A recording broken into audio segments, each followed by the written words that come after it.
And we'd like to welcome our viewers in Edmonton and some technical difficulties at BT Edmonton, so joining us in Calgary for the time being. Now, turkey aside, stuffing is hands down the most important part of a traditional Christmas dinner. Indeed. With some of us following recipes that have been handed down for generations, this guy here. But if you're thinking of trying something a little different, Chef Darren Maclean of Downtown Food is here with his take on stuffing. This is actually your mom's take. Kind of a take on your mom's take? Yeah, it's a take on my mom's take. The difference between my mother's and I is I use real chicken stock. Okay. She still likes to use the OXO cubes, which there's nothing wrong with that, but you can buy great packaged stocks now that are already done. So I always say use a real chicken stock. Okay. And I use, this is my secret ingredient to boost what's called umami.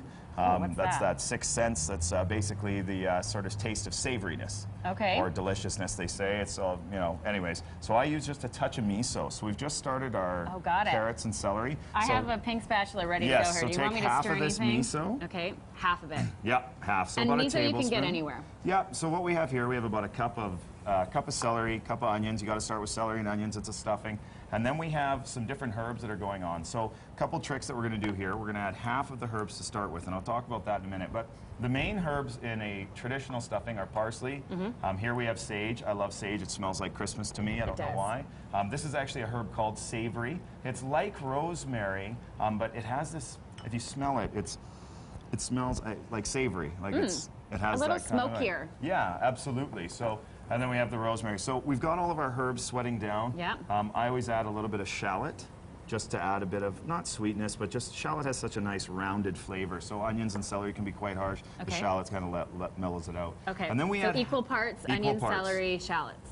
Nope. So equal parts celery, onions. I got to get it down. Half a part of shallot. So perfect. If you have 1 cup of celery and onions each, then you add just a little half cup shallots. Cool. And then we're going to take half of our herbs. So we've just rough chopped these herbs, about a tablespoon of each. And I always use fresh herbs. Fresh herbs make all the difference. So what we want to do is herbs and what you smell, they're called volatile compounds in the sort of the culinary world. Yeah. It's a fancy way of saying they make things smell good and aromatic. So when you cook them, the oils are released, and so we have half of them we cook in to get them going. Yep. And then a half of them we're going to add to our breadcrumbs. Okay. So would you recommend making this the day of your meal, or do you prepare this ahead? You can actually, well, with this method, because you're not stuffing it inside of the bird. Right. See, one thing is stuffing's hugely popular at our house, too. It's like the most important part of everybody's, yeah, turkey's great, whatever, Darren, and then it's all about the stuffing. Sure. And I never have enough. So I just do it on the side like this, and I bake it. I don't put it inside the bird. What I do is I take all of the insides, you know, the gizzards and the neck and everything that comes inside the turkey, and I make a really beautiful dark stock. So how I make a dark stock is I do 2 things. So this is the difference. This is, I don't know if you can see it, but we have the light stock here on the left, and we have the dark, rich stock on the right. Yep. So if you just take your chicken stock and reduce it by about half, you usually can make a darker, more thick stock, also made dark by roasting the bones. So we're going to get a whole bunch of bread now here, and we want to get lots of that butter coating it.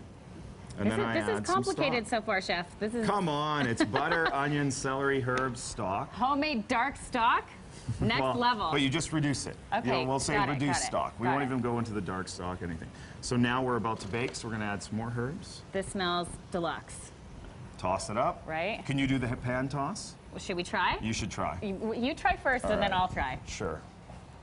Okay. And then while you're doing that, we'll get it ready to go into our container. You're scared. I got the hang of it. I got it. I got it. Some shrapnel. It's okay. I got both hands. That's a heavy pan. Fair enough. Throw that in there. I'll take over here. Okay. We had our stuffing here. And so you want to make sure it's fairly wet. You're using a little bit of dry day-old bread from the day before, or you can just use fresh bread, and then you can you use fresh bread, and then you can just leave it out a little bit overnight and just break it up. And then so once we get to here, I just cover it. I bake it at about 350 for 15 to 20 minutes, and basically your stuffing's done. And then you can get it to this point the night before, put it away. Yep. If it is coming out cold, you want to bake it for about 30 minutes, and then hopefully we have a finished result. Okay, switch sides with you. Through the magic of television and our awesome oven, and at the end you should have this nice, golden, hot, steamy stuffing. Look at that magic. Is that an individual serving? That's it, yeah. That's not at my house. That's like for the baby. A baby serving of stuffing for the holidays. Really quickly, what have you guys got going on for New Year's? New Year's, we have 3 seatings, a 5, a 7, and a 9 o'clock. The 9 o'clock is the spectacular seating. There's only 30 seats left, and we're doing 9 courses with a lot of sort of modernist cuisine, dry ice and the like, and smoked this and that, and so it's really spectacular. But if that's not for you, we do have a 3 and a 5 course from 5 or 7 at Downtown Food all New Year's, so the whole night. Excellent. Downtown Food, the place to be, and exciting things to come in the new year. Yes. So looking forward to those announcements as well. And time to check in with Dave Will on the Morning Drive. Dave? Yeah, Jill, it's 8:22. We should be talking.